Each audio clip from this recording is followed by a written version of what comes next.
ప్రఖ్యాత ఐకాన్ దొడ్డి కొమరయ్య గారి 99వ జయంతి ఉత్సవాలకు విచ్చేసిన కుర్మ సంఘం పెద్దలు, దాదాపు కుర్మ సంఘం అనే చెప్పాల్సి వస్తుంది, మిగతా వాళ్ళు ఎవరు లేరు. వచ్చిన కుర్మ సంఘం పెద్దలందరికీ, అదేవిధంగా సుమారు 100 కిలోమీటర్ల నుంచి అక్కడ ప్రోగ్రాం చేసుకొని ఇక్కడికి విచ్చేసినటువంటి జనగాం చైర్మన్ గారికి, ఇప్పుడు నిర్వహిస్తున్న ఉత్సవ కమిటీ చైర్మన్, నాతో పాటు సభ్యులందరికీ పేరు పేరున హృదయపూర్వక శనార్థులు తెలియజేస్తున్నా. మిత్రులారా, మనం ఇప్పుడు దొడ్డి కొమరయ్య జయంతిని అధికారికంగా చేస్తున్నారని సంబరపడాలా, ఒక్క మంత్రి కూడా ఇక్కడికి రాకుండా మనం అవమానిస్తున్నారని బాధపడాలా తెలియని పరిస్థితి. ఇప్పటికైనా అన్నగారు మల్లేశన్న చెప్పినట్టు మన బాధ ఏమన్నా చెప్తే వినేటోళ్ళు, ప్రభుత్వానికి చేర్చేటోళ్ళు ఉండరా అంటే అది కూడా లేని పరిస్థితి.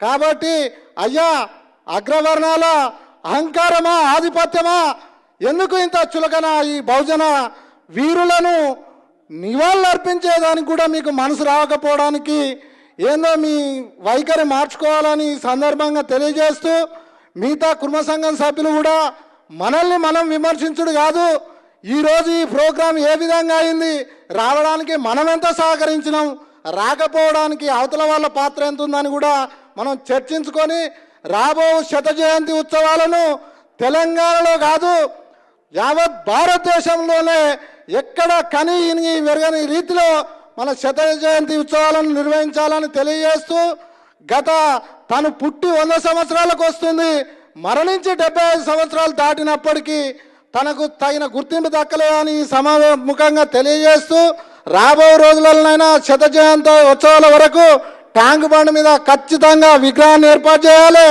జనగామ జిల్లాకు దొడ్డి కొమరయ్య గారు పేరు పెట్టాలి.